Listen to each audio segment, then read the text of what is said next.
meron ka bang advice sa mga newbie ka pa Apo. naman at mga kalapatid sa gusto pumasok? Ang advice ko lang po dun sa mga, especially dun sa mga kapwa ko newbie, matuto po tayong makinig dun sa mga mas marunong sa atin o mas veterano pagdating sa ibon sa atin. Pulutin natin kung ano yung pwede nating mapulot na ikakaganda ng sistema natin, makakatulong sa atin para sa ganun makapagpanalo rin tayo sa mga ibon natin and sa mga karera. Tapos ano po, maging humble lang palagi, wag laki yung ulo. Opo, kasi yung iba po kasi nananalo lang, nagayabang na po. Humble lang palagi para yung swerte, mas lumapit pa po. Maraming kaibigan. Maraming kaibigan. Tsaka ano po, sa mga newbie dyan na hindi pa nananalo, ano lang, taste lang, habaan natin yung pasensya natin kasi ang ibon talaga makukulit yan. Lalo na sa trapping, isa yan sa pinakamahirap na ituro sa ibon. Kailangan talaga disiplina rin ng panshir para madisiplina rin natin yung mga ibon natin. Yun lang po. Meron kang parang advice sa mga gusto pumasok sa larangan ng pagkakalapatid? Ay, pag mapasok kayo, kailangan may maayos na loop talaga. Tapos, sa bloodline, bahala na kayo mag-create ng sariling bloodline. Gusto niya, basta ayos. Basta ilaro na ilaro. Kung alin yung tumira, ipunin ninyo sabay i-breed. Yun lang. Kasi napansin ko yung sa 7th overall mo nga yung mga Ayan, boss. Yun, boss. Kung may payo ka doon sa mga newbie or mga papasok sa pag-ibon o mga hindi pa nananalo, yung advice lang. Ang advice ko po dyan ay sa pag-iibon ay yung unang-una po ay tutok din po tayo sa pag-iibon. Pero kung wala naman po kayo talagang masyadong time, ay di yung tamang po natin, tamang pag-aalaga. Sistema lang. Sistema lang po. Ayan.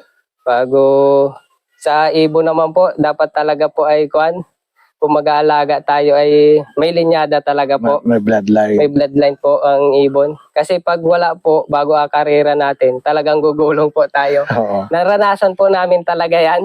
Ayun, paggulong. Oo, paggulong nung una. Buti mabait kapitbahay daw. Opo.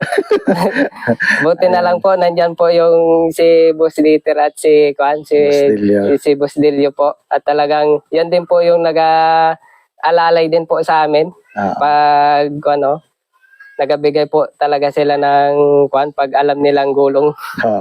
Ayun, boss, mong ma-advise sa mga pansier na pumapasok sa palarangan ng pag-race. Pagbaguhan lang po. Baguhan, mga newbie. Dapat kapag baguhan talaga tulad ko, wala din naman akong pera kaya kung ano lang yung meron. Pero kung may pera lang din naman, yung ang alagaan nyo, yung galing na dun sa mga may napatunayan talaga. Bloodline. Ganun, parang isipin mo na lang yung pagkondisyon. Ayun yung advice mo. Talagang kumuha doon sa mga nananalo na. Yung nananalo po talaga. Pero nananalo din yung Kalapati Abigail, no? Mananalo po yung mga yan. Medyo parang nung nagsimula ako, sir, parang level 1 Baka mga level 5 na yung natira. Malapit na.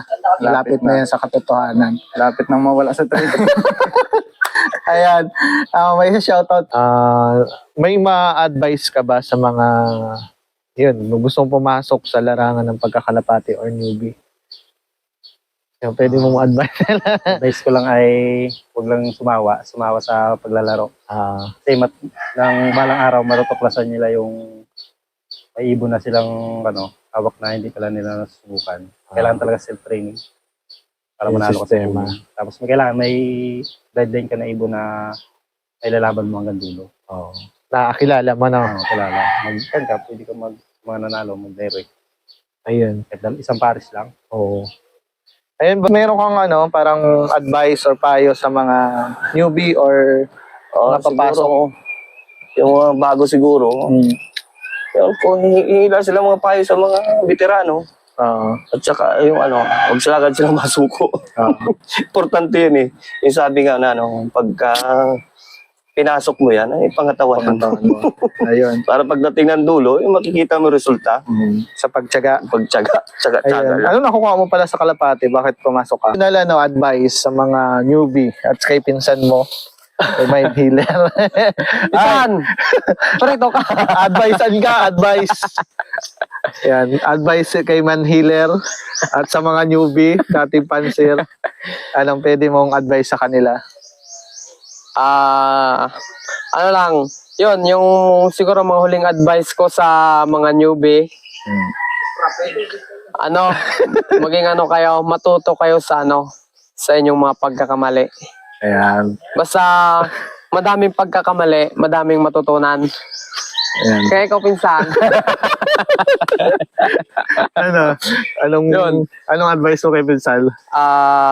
Kulang pa ang pagkakamali. Dabihan pa. Damihan mo ang pagkakamali para madami kang matutunan. Tapos ngayong may advice ka ba sa mga newbie or sa mga papasok sa pag-aalaga ng kalapate? Basta kung ano yung mga kalakaran ng kalapate at kung ano yung best na pwede mong ibigay mo lang dahil minsan dyan din naman yung pinapaltan din naman nila ng kaanuhan nila eh. Sa mga bago lang din naman ulit tayo. Ipagpalagay natin na ngayon lang ulit na Bumalik. bumalik. Kahit pa paano naman, nakakapag ang inapukusan ko lang talaga ngayon yung derby ko. Yung malayo. Oo, pero sa land kasi, alam ko na yung kabisado mga mo lang secret talaga eh. yun. Pag yun na lang din naman ang gagawin mo eh. Motivation lang talaga ang Tos. tos talaga. Boss, baka may shoutout ka? Ay, shout out sa aking mga kainuman kagabi, kay Lorenzo at kay Casinas. Shimon Romano, baka gusto mong puntan. Sabi niya, kung gusto mo, Saan ba siya? dyan lang sa unahan. Sige, mamaya. Asyalan mo, samahan ka na lang kayo. Sige. Sino pa? Shout out na rin kay Pres Unyok.